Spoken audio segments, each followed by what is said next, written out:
백두대간을 힘차게 달려 땅 끝에 도착한 산들은 바다 위에 작은 섬들을 뿌려놓았다.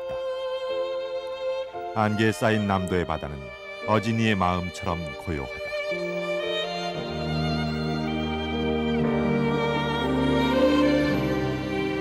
길을 찾아 떠나온 길. 구름에 가리워진 해는 이제 곧 저 땅끝 아래로 모습을 감추리라. 해질 무렵의 정막은 길을 따라온 나그네를 바다로 이끈다. 그대 무엇을 찾으려 하는가? 바다는 나그네에게 질문을 던진다. 더 이상 나아갈 수 없는 길의 끝에 선 소설가 정동주. 그는 무엇을 찾기 위해 길 위에 선 것일까? 찬연한 빛을 바다 한가운데 한껏 들이우며 해가 지고 있다. 지는 해는 달을 기다리고 달은 또 해를 잉태한다.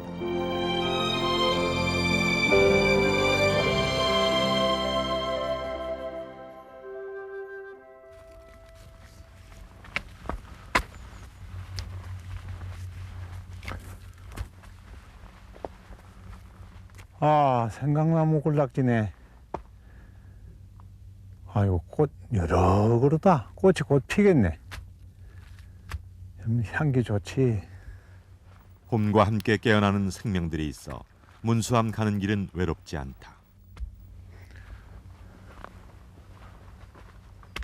야, 편백나무구나. 크다.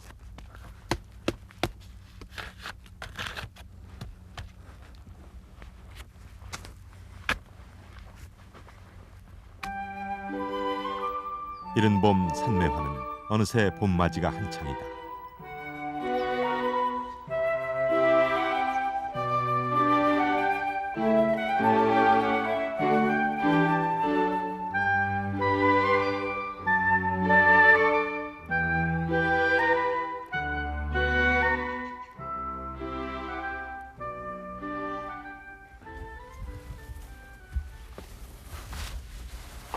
이야, 이 깎아지른 절벽이다.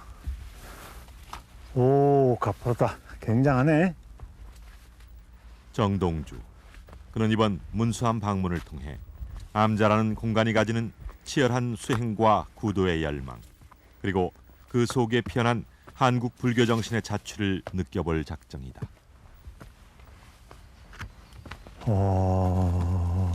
돌천계가 이 천계를 올라서 극락으로 간다.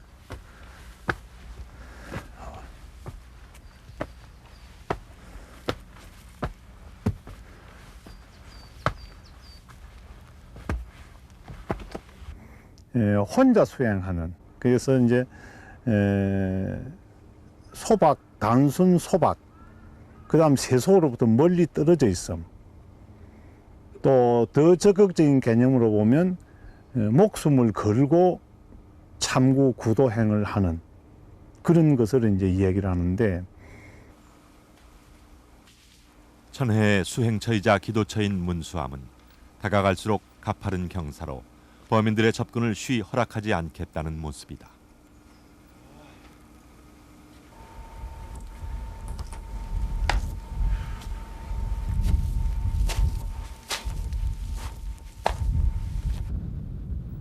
파랗게 펼쳐진 바다. 문수암에 오르면 처음 만나게 되는 광경이다. 한치 앞에 산길을 더듬느라 그것을 모르고 있었을 뿐. 이제 섬들이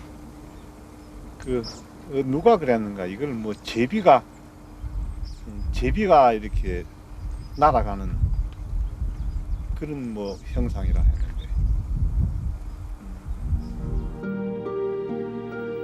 사람들은 문수암의 바다를 남해 제일의 풍경으로 꼽는 데 주저하지 않는다. 징검다리처럼 펼쳐진 섬들과 남도의 성품을 닮은 듯 고요한 바다. 외롭고 고독한 구도의 여정 끝에 맛보게 되는 평화로움이 이런 것일까? 눈앞에 펼쳐진 행복한 저교함에 정동주는 문수암에 오르는 동안의 피곤함을 잊는다.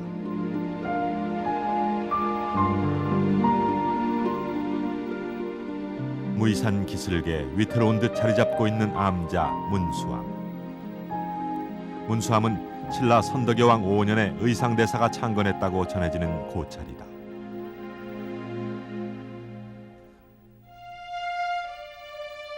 어느 날 의상대사가 남해 금산으로 가던 중 날이 저물어 고성지방에서 하루를 묵게 됐는데 꿈속에 한 노승이 나타나 이르기를 다음 날 금산으로 가지 말고 2명의 거린을 따라 무이산으로 갈 것을 당부한다. 이튿날 거린들을 따라 무이산에 도착한 의상대사가 이곳의 풍광에 취해 주위를 둘러보는데 그 사이 거린들이 바위 사이로 사라져버렸다는 것이다. 의상대사는 거린들이 사라진 바위에 문수보살의 형상이 생겨난 것을 보고 이곳이 문수보살의 상주처임을 깨닫는다. 이후 이곳에 암자를 세우니 이름을 문수암이라 했다. 그림에 달마도 있잖아. 머리 덮어 쓰고 있는 달마 스님. 그지? 그런 형상도 느낄 수 있죠. 근데 이제 말고 요만큼씩 요리가 보세요. 요만큼씩 요리가 보면 요 딱 보세요. 요서 봐이. 요만큼 요리 요렇게 되고 부처님 뺨이 요렇게 내려와 있잖아. 머리가 동그라만 우리 저리 되고 동그라만 부처님이 앉아 계시고 요렇게. 문수보살이 바위로 사라졌다는 설화가 전하는 문수굴. 사람들은 이곳에 아직도 문수보살이 상주한다는 믿음을 가지고 있다. 근데 이제 점점 내 눈에는 아주 선명히 들어오거든. 이제 얼굴이 요렇게 참 잘생겼어요. 콧날도 요리고 똑똑한 것 같고. 그런 것까지 다 느껴보세요. 안 보여요. 그러니까 자연의 현상 속에서 내 마음을 투영을 해가지고 내 마음이 그리는 것을 본다는 거죠. 영험한 기도처로 알려진 이곳 문수굴은 기도하는 이의 정성에 따라 문수보살 외에도 많은 불보살의 형상을 친견할 수 있다고 전한다. 아니 얘기를 들어서 그런가. 이렇게 근데 점점 보면 그지? 딱 드러나요. 그렇죠? 있는 것 같아요. 저는 아직 모르겠어요. 이곳은 정말 문수보살의 형상이 존재하는 것일까?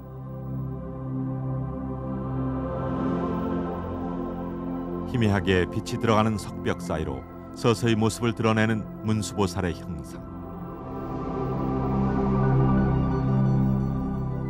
마음의 눈을 열고 보니 거기에 문수보살이 계셨다.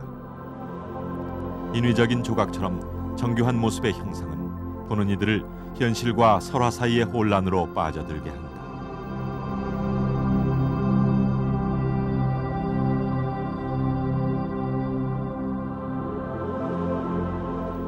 남해 제일의 풍광과 천혜의 수행 환경, 이곳이 왜 문수보살의 상주처로参백객들의 발길이 끊이지 않는지 짐작해 볼 수 있다.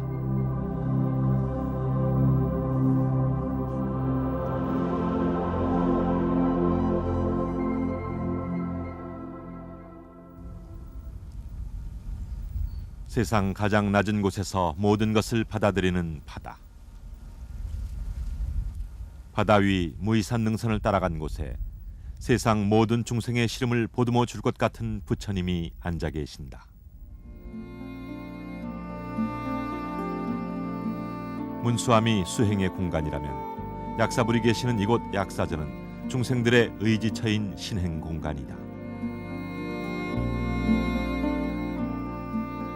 약사대불의 높이는 18m로 부처님의 형상을 크기로 보는 것은 바른 견해라 할 수 없다. 하지만 다도해를 발 아래 둘 만큼 커 보이는 부처님 앞에 한없이 작아지는 것이 나약한 중생의 모습이다.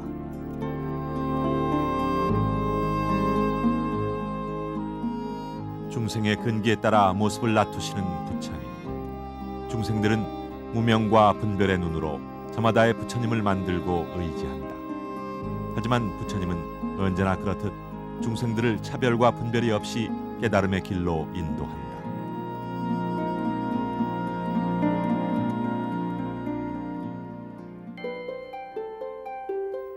무이산 남쪽 등성이엔 약사전이, 서쪽 기슭엔 약사전의 큰 절격인 보현사가 자리 잡고 있다. 동쪽은 문수암이 보위하니 이곳 무의사는 부처님의 원력이 충만한 천혜의 수행터라 할 수 있다.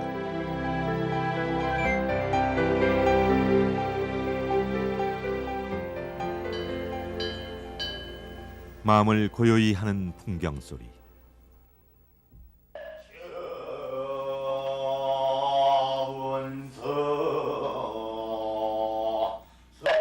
어느새 사위는 어둠에 묻힌다.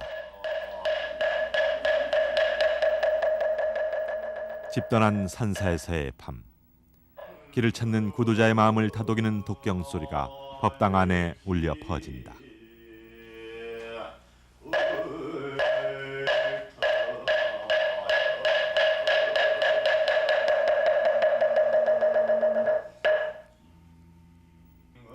정동주. 그가 어찌 속인으로서 수행자의 삶과 고뇌를 온전히 이해할 수 있으랴마는 이곳에 머무르는 동안은 목숨을 걸고 도를 구했던 납자들의 자취를 조금이나마 느껴보고 싶은 바람이다.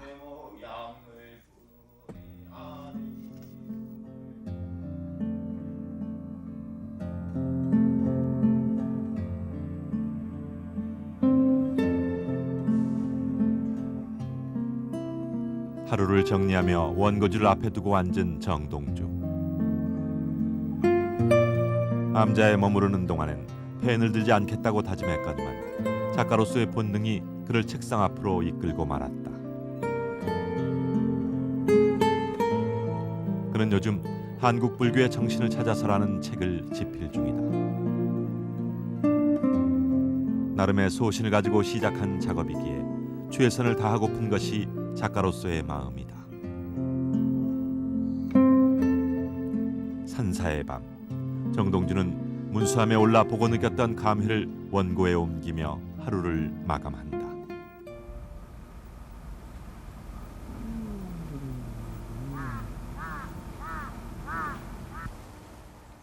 세상은 고요하고 아침 산사의 바람은 마음을 정갈하게 한다. 바위산 위태로운 듯 보이는 문수함의 끝자락에 선 정동주.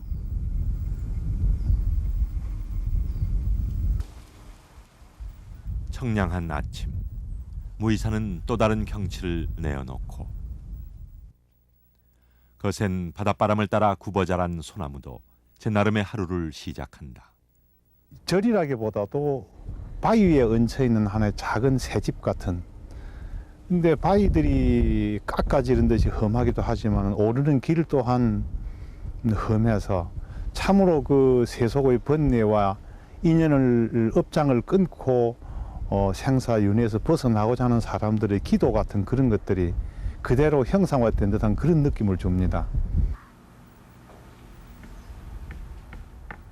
문수암은 근대 한국 불교의 큰 스승인 청담 스님의 수행처로도 유명하다.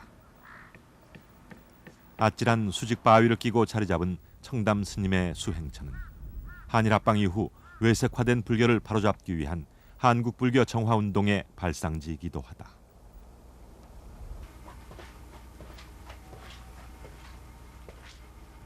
큰 스님 안에 계십니까?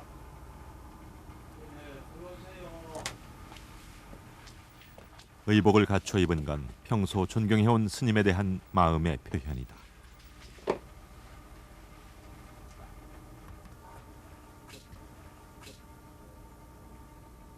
큰 스님, 제가 2해 전에 그 겨울에 와서 뵀는데 그때 어디 몸이 좀 편찮았지만 지금은 건강이 어떠십니까? 요새 건강은 괜찮습니다. 그래서 다니면 너무 더 늦게 뭐 전세계 맞는 거 안 간다. 예. 작년 왔다 갔어요? 재작년입니다. 아, 재작년. 예. 예. 근데 제가 자주 못 뵈어서 늘 송구하게 생각합니다. 오늘 만나면 반갑지. 예.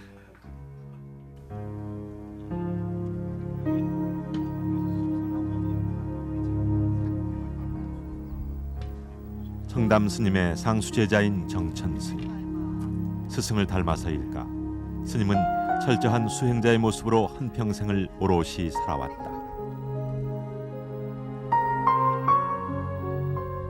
노구의 왜소한 스님이지만 한없이 크게 느껴지는 건 무엇 때문일까? 정동주. 그는 오늘 스님의 모습을 통해 천년 세월을 변함없이 이어온 문수함의 진면목이 어떤 것인지 어렴풋이나마 짐작해 볼 수 있을 것 같다.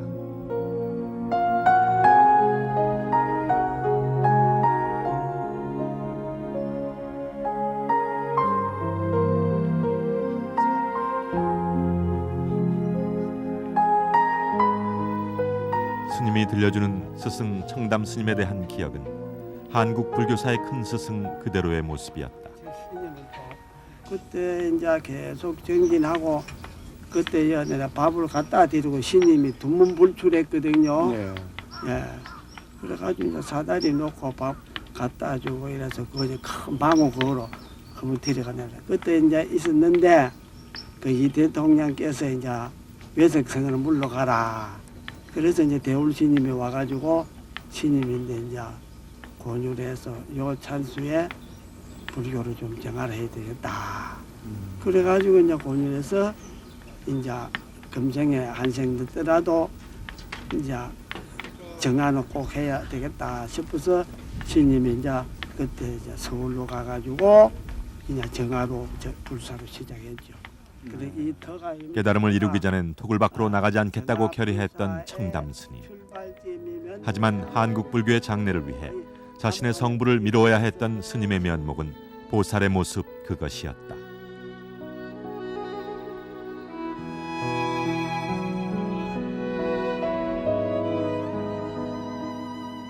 지혜의 상징 문수보살 상주도량 문수왕. 무명을 여의고 깨달음의 지혜를 얻기 위한 수행자들의 끝없는 구도행이 이어지는 도량 문수왕. 정동주. 그가 문수함에서 보고 느낀 것은 무엇일까?